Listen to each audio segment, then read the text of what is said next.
The Immortal Heart's Mortality English Story, Year 392, Day 64, and what she guessed was the hour 12th. What she wouldn't give to feel the cool moon-filled breeze on her face again, to feel the shivers of a cold lake in the middle of the night while pulling at the moss from her toes. Yet, if she could go back in time, there was nothing about that day she wanted to change. That day, she had not thought about that day in a lifetime. That one single act that had led to this, shackles around her feet and wrists, bruises that never quite healed, the constant sound of dripping, and the centuries-old bread that she never could quite reach. She threw her head back and looked up at the ceiling. The blood of the covenant is thicker than the water of the womb. She immediately looked away from it. It was those lines that always got her trouble. Her mind drifted back to the day again. She was being led towards the town square, being pushed by the viewers for her trial. Different names were being muttered around her. Traitor, liar, blowed, the traitor unworthy. She ignored them all and marched forward with her head held high. At one corner, her family was standing.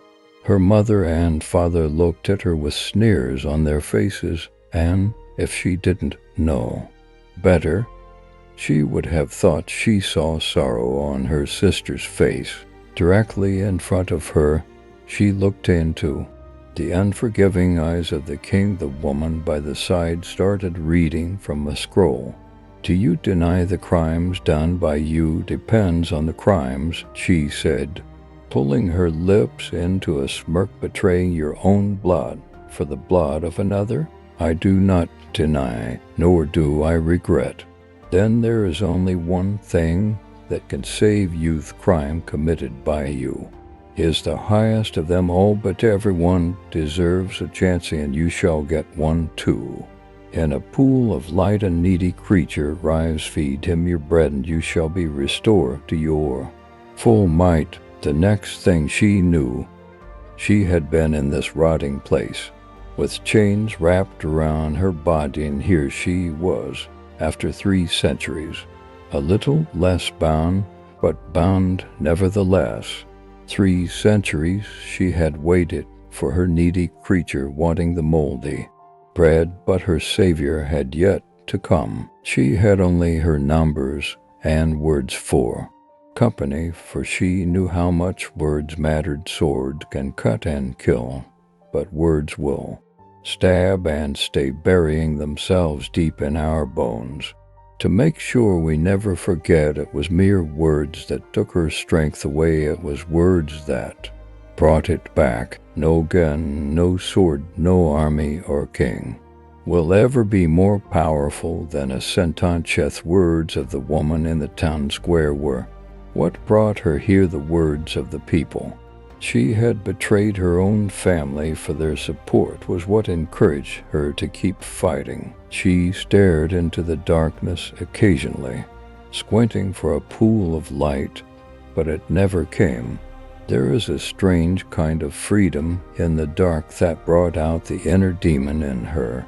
The red sparks at her fingertips had died centuries ago, along with her will to live, but it was the feeling of the cold metal on her wrists, the clanging of the brackets around her ankles, which made her wake up every day. But most of all, it was hope. Hope that the mysterious stranger will come to save the damsel in distress, or maybe he would come, look at the monster that darkness had brought out from inside the witch, and flee. God, I hope he does that after he takes the bread away. That thing smells. She muttered her first words in a year. She took in a deep breath and looked at her surroundings. Once again, she was trapped under a shelf of rock, where the words stared back at her. A few feet to her left was a stone table of sorts, which had the bread on it. Right in front of her, there were a couple of trees She had no idea how they survived without sunlight or water, but they were there to keep her Alavino, not alive, just to make sure she didn't fade away. You see, she was a witch. Witches don't die. As long as they have a purpose in life, as soon as they don't have one, they gradually fade into nothingness. Her train of thought was, however, soon interrupted. The trees swayed in the wind, and a flash of lightning lit up the entire forest. Suddenly, in a pool of light, a strange creature with silver wings emerged. "Please help me." The witch lifted her head as she recounted the words of the prophecy in her mind. "A pool of light, what do you need?" she managed to croak out. "Who are you?" the creature asked, still bent over. "Are you a needy creature?" Yes, would moldy bread suffice?" she asked, indicating towards the stone table. "Right now I would eat anything, but I cannot reach it." "Can you move?" He tried to stand up, stumbled, and fell face first on the ground. "You know what? Forget it. We don't want you dying." "Then I would have to wait another 3 centuries before another one of you arrives," she huffed. She pulled at her chains with all her might, even tried calling for some of her magic, but the iron in her chains had dulled her magic to almost nothing.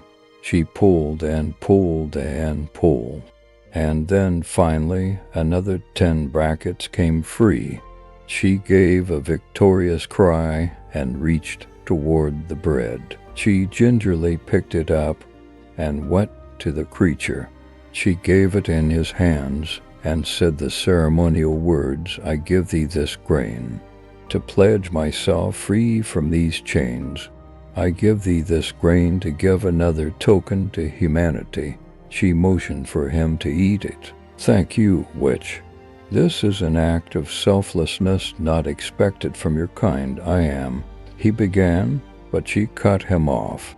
"Yes, we get it. You are very grateful, but eat." As soon as the bread touched his lips, she felt more than saw the vibration through the cursed chains as red lightning returned to her hands. Centuries of magic stored in those chains was too much for them, and they exploded. She looked at her hands, then at her feet, which were free again. She felt her sore knees, which were bruised from kneeling down for so long. The witch slowly got to her feet with a grace only an immortal could achieve, and lifted her hands to her sides. She rose to her full might, raised her head, and made her magic dance on her fingertips. "I am Aloysia, and I will never bow again." The wait was finally over. The world would get what it deserved.